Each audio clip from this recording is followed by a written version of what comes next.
Ladies and gentlemen, good day and welcome to DATAMATICS Global Services Limited Q3 FY21 earnings conference call. As a reminder, all participant lines will be in the listen-only mode, and there will be an opportunity for you to ask questions after the presentation concludes. Should you need assistance during the conference, please signal an operator by pressing star and then 0 on your touchtone telephone. Please note that this conference is being recorded. I now hand the conference over to Ms. Asha Gupta from Christensen IR. Thank you, and over to you, ma'am. Thank you, Inba. It gives me great pleasure to invite all of you for Q3 FY21 earnings call of DATAMATICS Global Services Limited.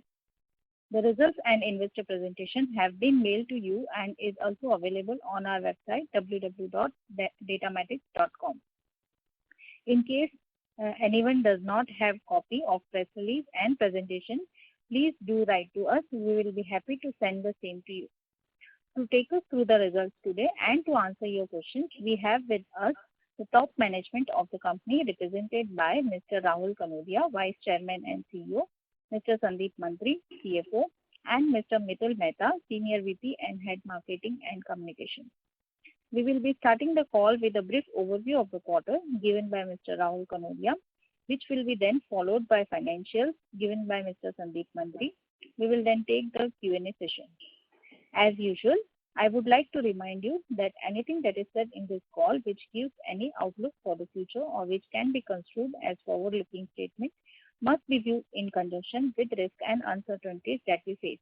This risk and uncertainties are included but not limited to what we have mentioned in the prospectus filed with SEBI and subsequent annual report, which you can find it on our website. With that said, I now hand over the call to Mr. Rahul. Over to you, sir. Thank you, Asha, and welcome and thank you everyone for joining our Quarter 3 FY21 earnings call. We are glad to have you all on the call today and wish you and your families a safe and happy New Year. I will touch upon some key business performance and Sandeep will update you on the financials post that we'll get into a Q&A. I'm glad to see that business is bouncing back across segments. We are seeing increase in demand in technology spending cycles both from new and existing clients. This acceleration is expected to remain a key growth driver for the IT industry over the next few years as digital transformation plays out. It is an era of technology upgradation which is creating huge opportunities for the IT industry. We are seeing specific opportunities in the process automation and dynamic content management areas. Despite a seasonally weak quarter and this challenging environment, our overall quarter performance has seen a decent improvement over the last 2 quarters. With a continuous focus on execution and long-term client relationships, we are returning to a growth path. We reported a revenue growth of 6.1% on a quarter-on-quarter basis.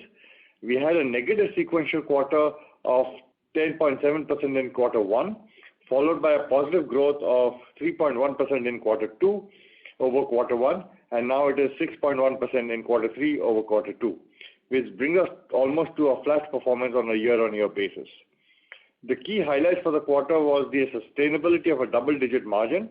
Our EBITDA grew by 18.1% on a quarter-on-quarter basis, and margin improved by about 130 basis points to 12.8%, which was mainly aided by cost optimization and savings due to COVID.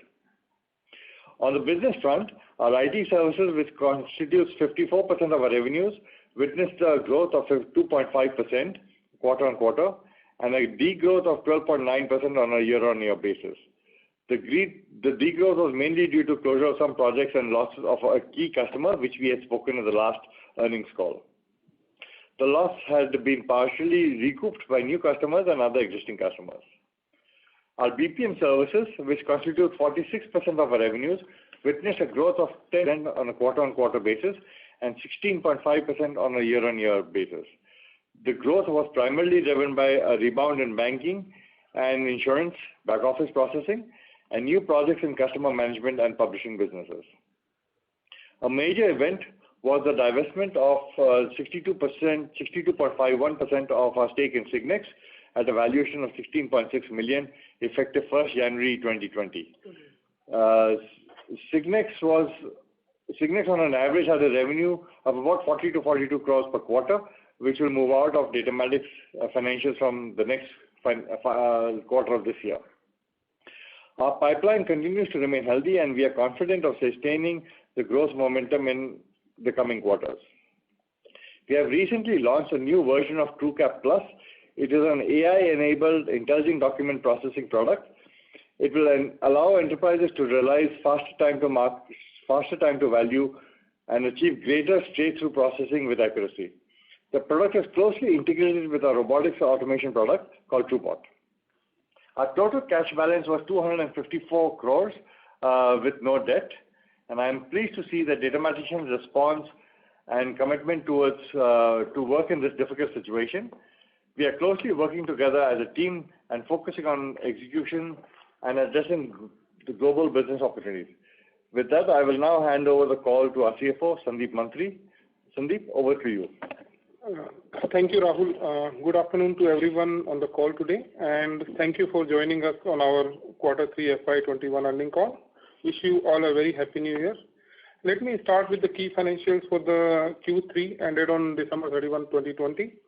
Our net revenue in this quarter was 303.1 crores, a growth of 6.1% sequentially, and a marginal drop on YOY basis. This growth was mainly driven by our BPM business. The ratio of IT and BPM remains at 54/46%. So BPM has improved from 45% in last half to 46% now.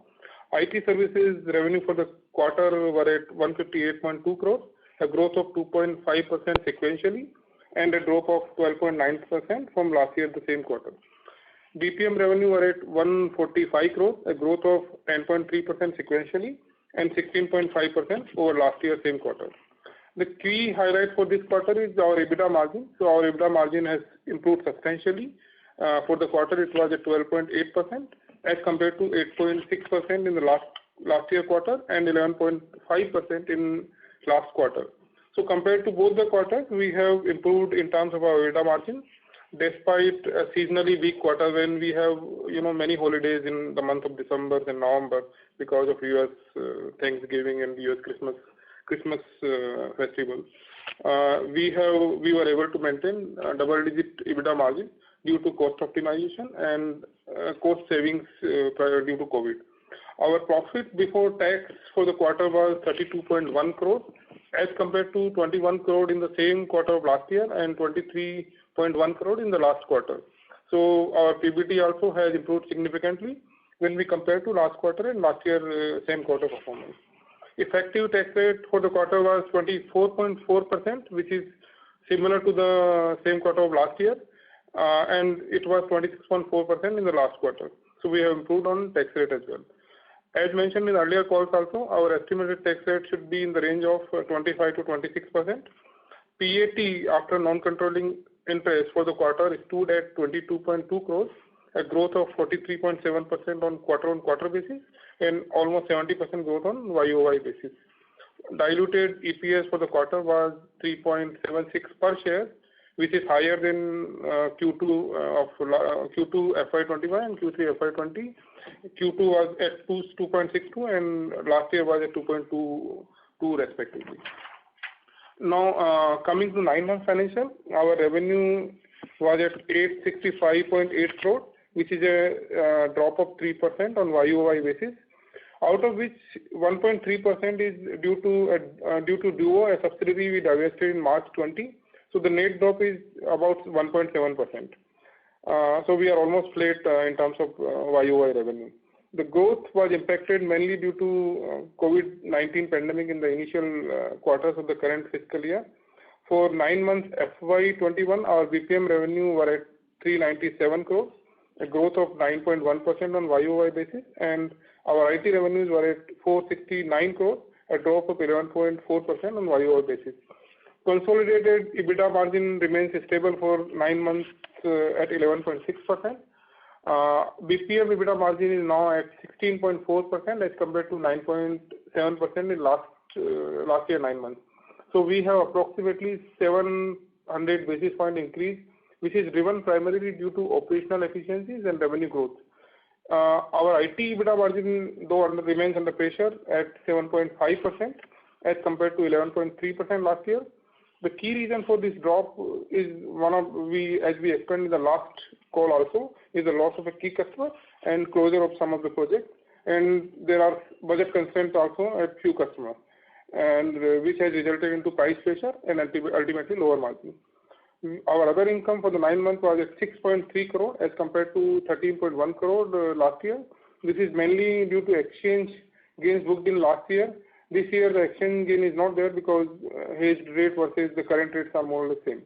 Our profit before tax for the 9 months is 74.8 crore as compared to 77.9 crore in the same period. Our EPS is 8.67 per share as compared to 8.85 per share in the last year same period. So we have almost improved in every parameter for this 9 months, and especially in this quarter. Coming to balance sheet number, as mentioned in last earning call, we are now a debt-free company, and as of December 31, 2020, our net cash and liquid investment stood at 254.3 crores as compared to 181.5 crores at the end of Q2 FY21. Our DSO stood at 68 days for the 9 months as compared to 83 days in last year. So our current ratio is also healthy at 3.59 compared to 3.38 in last quarter.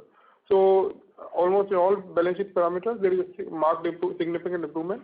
We have generated operation cash of about 145 crores during the period.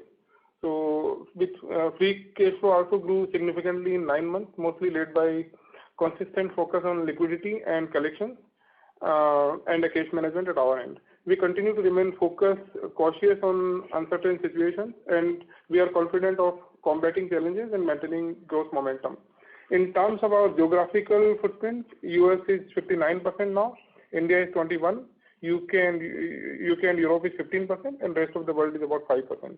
In terms of industry, our largest segment is BFSI, which is 23%. Tech and consulting is 19%. Education and publishing is 26%. Manufacturing is 5%. Retail, e-retail is 6%, and rest of the segments are 21%. Our client concentration also remains healthy, with top 5 clients contributing about 27%, top 10 at 38%, and top 20 contributing 51%. So these are the financials update for the quarter and for the 9 months. With this, I will now pass on the call to operator to open the floor for questions. Thank you very much for your patience, and I appreciate your continued interest in DATAMATICS. With this, I pass on the call to operator. Thank you very much, sir. Ladies and gentlemen, we'll now begin the question and answer session. Anyone who wishes to may enter star and 1 on their touchtone telephone. If you wish to remove yourself from the question queue, you may press star and 2. Participants are requested to use handsets while asking a question. Anyone who has a question may enter star and 1. Ladies and gentlemen, we will wait for a moment while the question queue assembles.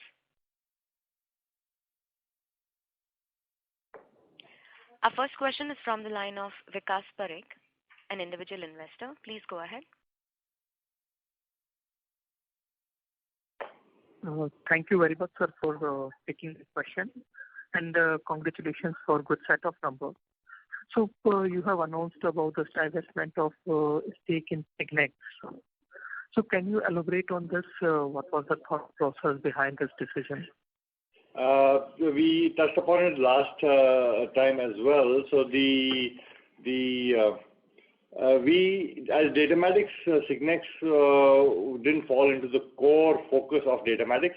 We are focusing more on hyper-automation, robotics, intelligent document processing, those kinds of areas. Signex was more in the area of open source and things like that. And because we wanted to show focus of DATAMATICS, we decided to divest the non-core areas of our operations. So that was really the thought process behind the divestment of Signex. In any case, Signex was a 62% subsidiary of DATAMATICS. With the divestment of Signex, we pretty much have now 100% control on all our operations. Correct. Okay. Thank you, sir. And what about the status now about the deal? Have we got approval from all the stakeholders and authorities and other? Yeah, so so we have got all the approvals, and in fact, first transaction is already completed. We have transferred the shares, and they have paid as per the agreement. So this Signex is effective 1st of January. Signex is not in the fold of DATAMATICS. Okay. Thank you, sir. I will come back in queue. Thank you. Thank you. Thank you. Before we take our next question, we would like to remind participants to ask a question, you may enter star and 1. Our next question is from the line of Darshil Zaveri, an individual investor. Please go ahead. Good afternoon, and congratulations on the good growth. I just wanted to ask, could you just share any outlook for revenue and EBITDA margin for FY 2022? We are in the midst of, business planning for FY21-22.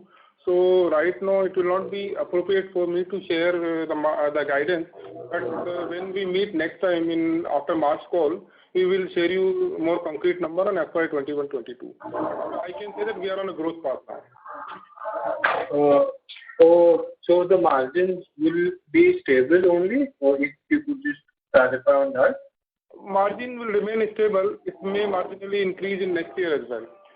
So once we talk financial planning, I think we will be in a position to come back with more concrete numbers. Yeah. Okay. Thank you so much, sir. Thank you. Our next question is from the line of Dhruvit Shah, an individual investor. Please go ahead.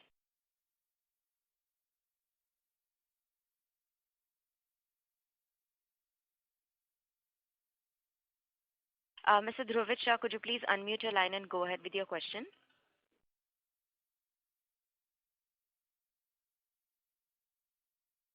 There seems to be no response from this line. Ladies and gentlemen, if you wish to ask a question, you may enter star and 1. Our next question is from the line of Amit Dudani, an individual investor. Please go ahead. Hello. Hi, sir. Congratulations for the good numbers. Just a quick understanding. We have the 200 plus cash and liquid assets in our balance sheet. Are we planning any acquisition or any other, any kind of investment with this cash reserve? Yeah, so we are planning to invest into our robotics and intelligent automation area of service. We've built some products in that space, and they will call for some significant investment. So yes, a lot of these cash will be consumed in that area of business. What the exact numbers are, as we said, we are going through a planning process, so we don't have the numbers, but we will certainly have the numbers by the end of this quarter. Okay, great. And sir, this cash will also include the divestment investment, the recovery for the Signex?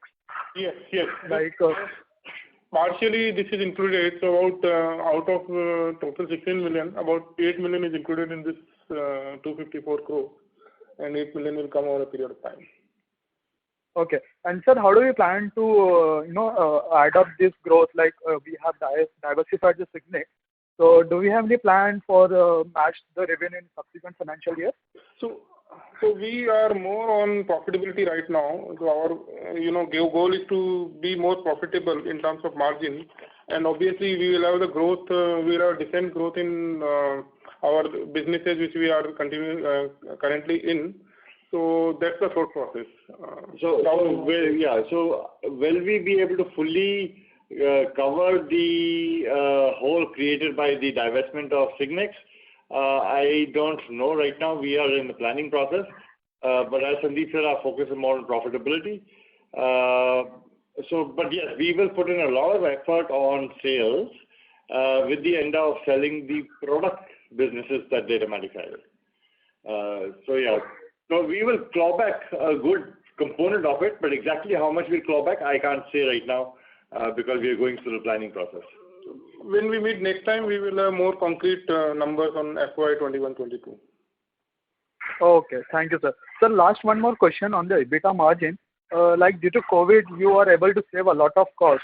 But when the company again begins to go fully operational, so whether this EBITDA margin will be sustainable going further? Because of the COVID, we are saving a lot of cost, but once we are fully operational, we have to incur the similar cost again.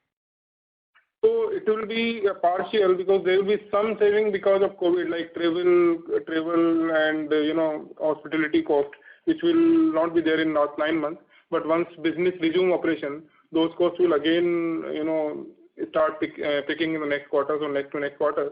But partially we have saved a lot of cost due to cost optimization. We have let go almost 5 facilities across the globe in last 9 months, so which has resulted into a significant saving. And then we have tried to offshore many of our projects from on-site locations, so which is also giving us good saving. And you can see the results. Results are coming because of those initiatives.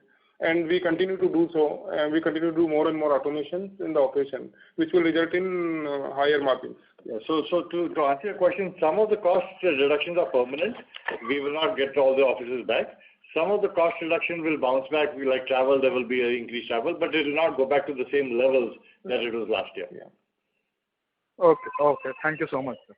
Yeah. Thank you.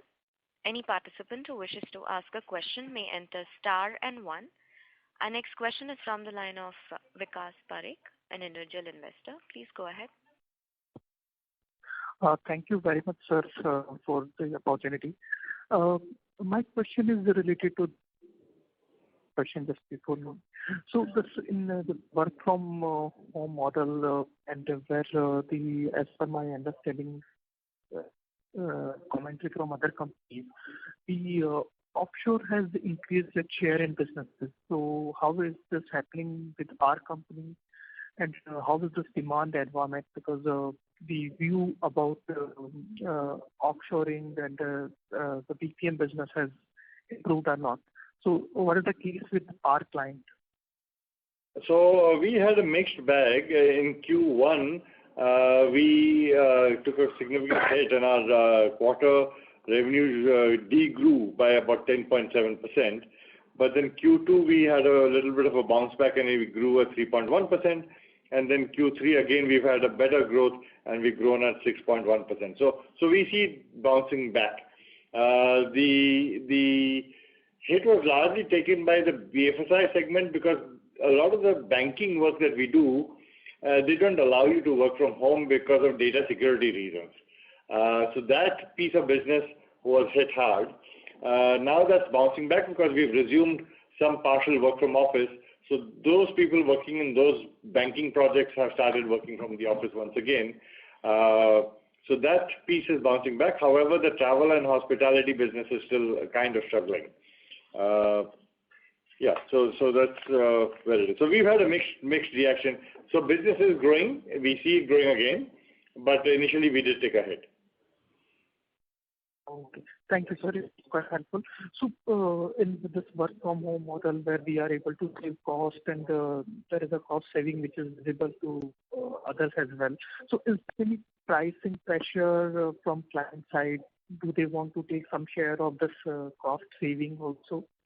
There was pricing pressure earlier during the year. I think that pressure has partially eased now.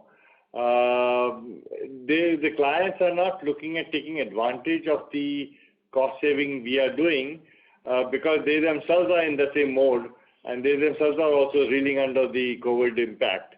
So no, they're not asking to reduce costs because of your cost cutting. Some of them want to reduce price because they are under pressure themselves because of COVID.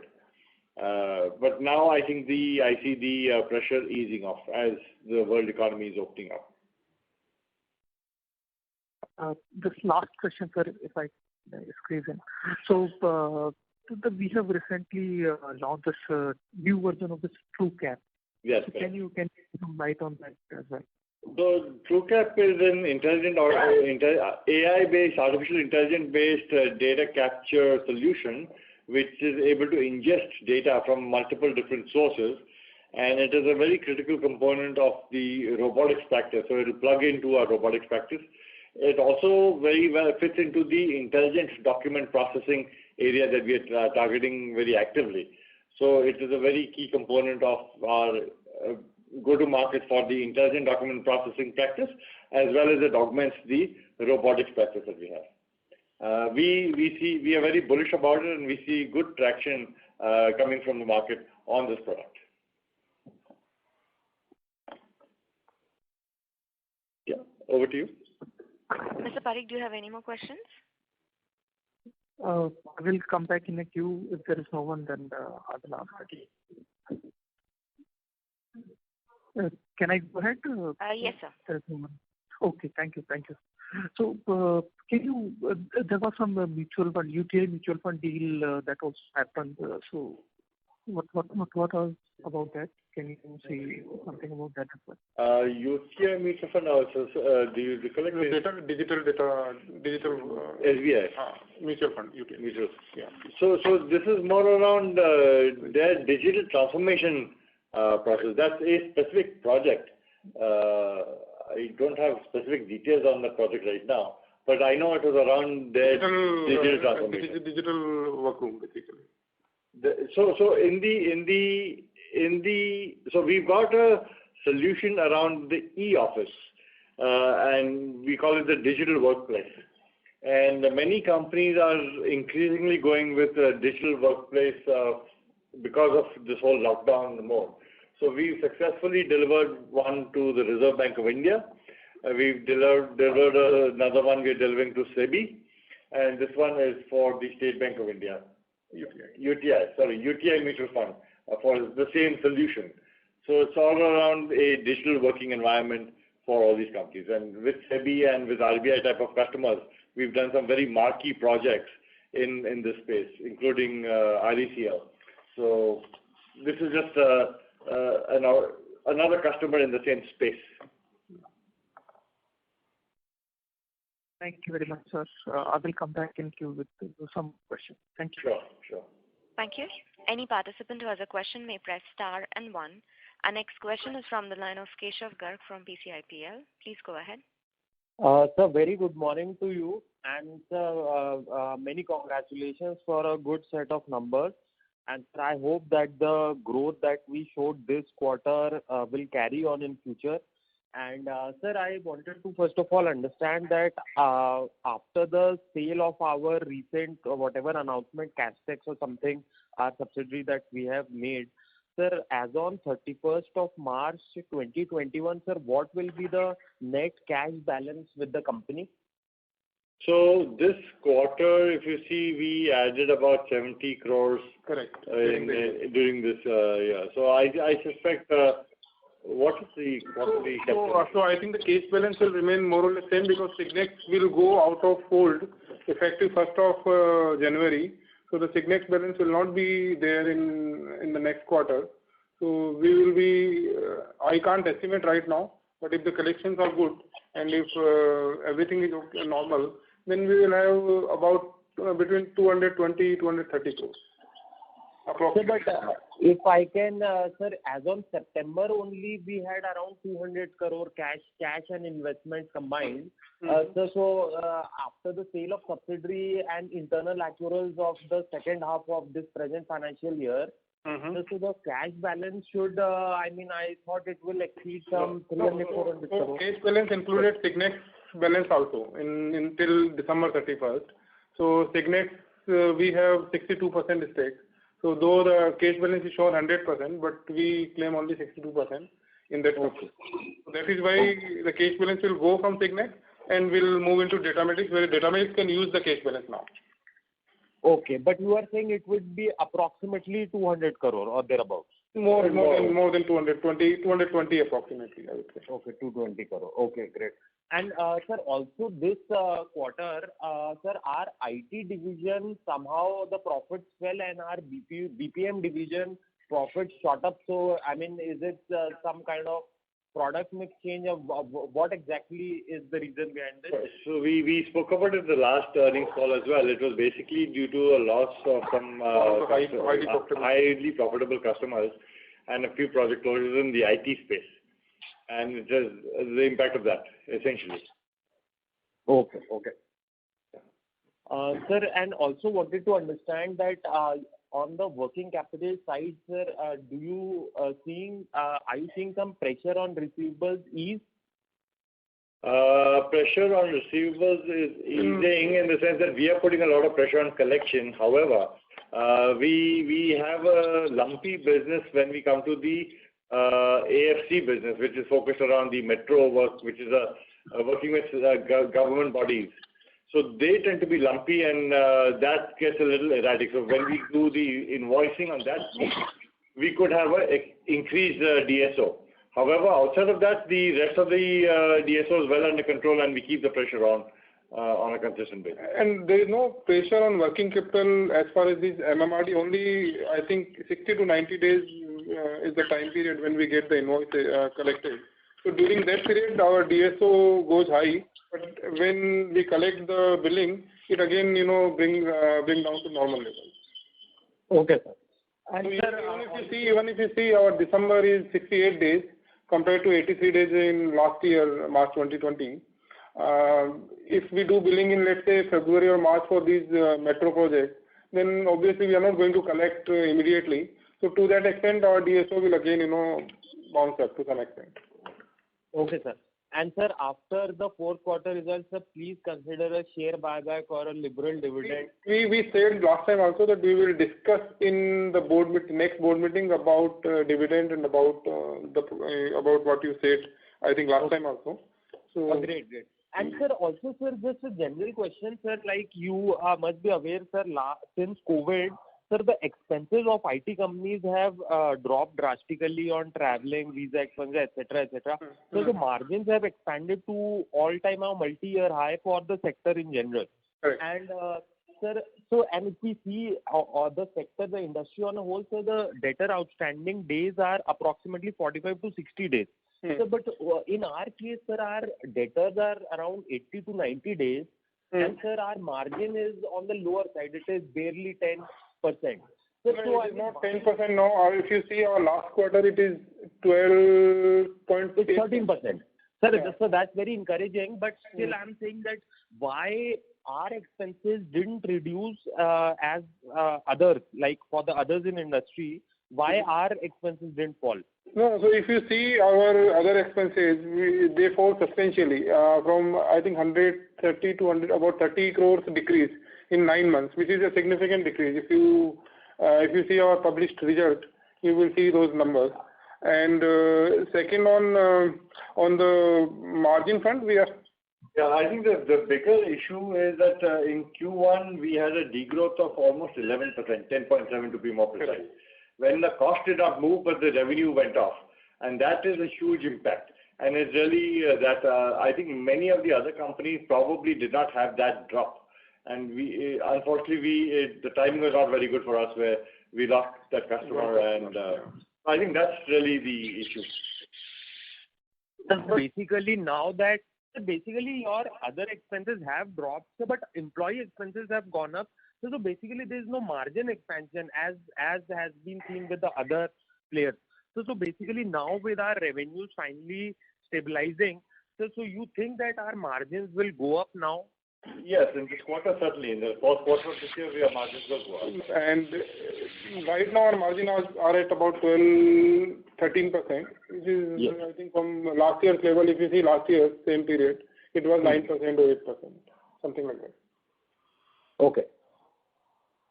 So going forward, the margin should stabilize at like this 13% level only, or it can still go higher to mid-teens? So depending on our investment plans that we have, which we will be planning in this quarter for the year, and as far as investments are concerned, we are writing off, we are expensing the investments, we are not capitalizing them. Right. So depending on the investment plan, we will see the impact on the margin. So that is a decision we take as we go through the planning process. Mr. Garg, may we request you to return to the queue? Sure. Thank you. We'll take a next question from the line of Amit Dudani, an individual investor. Please go ahead. Yeah, thank you, sir, for giving again opportunity. Sir, quickly a question on the IT solution. As you mentioned, like as I run through your presentation, like 95% of our business are retention business, and you mentioned that you have lost a big client which pressurized your IT solution businesses. So, what was the contribution of this big customers? If you are saying 95% business are retention business, then is it more than 5% or how? And what is the margin contribution from these customers? So about this customer was, last time also we said this customer was about 5 to 6 million, between 5 to 6 million revenue range. And it was a high margin. We don't disclose margin for the customer. It was a high margin customer. Okay. But what will be the constitution? Like suppose right now whether it was contributing, say 20% into overall margin or how? If you can just give us some highlights. We don't get into individual customer-wise margin, and we would be out of this right now. Because we are not disclosing each project, each customer. So, but having said that, you can see our margin profile for this quarter, which is very healthy in spite of having lost this customer. Okay. Sir, do we have any business in the mortgage industry and mortgage back office processing? Because it's another industry where the automation is happening for the processing of and management of entire mortgage process. So do we have any plan in this industry? So that would fall into the BFSI industry, and we do have a good footprint in BFSI. Specifically around mortgages, I would not be able to say whether we do work or not. But I do think we have some. We did some good project in last year. Last year also we did some good project on mortgage. Yeah. Okay. Understood. So because we saw like we did some research because it's a kind of recurring business for the mortgage industry for the maintaining the property as per the US laws and regulations. Correct. So just wanted to understand like are we planning into this industry because kind of recurring revenue and some much easier work for the automation process. Yeah. Okay. Sure. And sir, for on the UTI business, it's kind of one-off business, or do we get any recurring business from this project? So this is it's a platform sale. So there's a one-time cost and there's a recurring license. Licenses, yeah. So there is some degree of recurring because of license, annuity license, and there's so a 80-20 ratio. As standard, maybe 20% will be the ANC and recurring. 10 to 15% approximately. Yeah. Okay. Thank you so much. Yeah. Thank you. Thank you. Anyone who has a question may enter star and 1.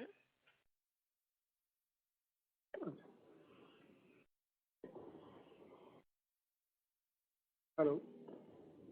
As there are no further questions from the participants, I now hand the floor back to the management for closing comments.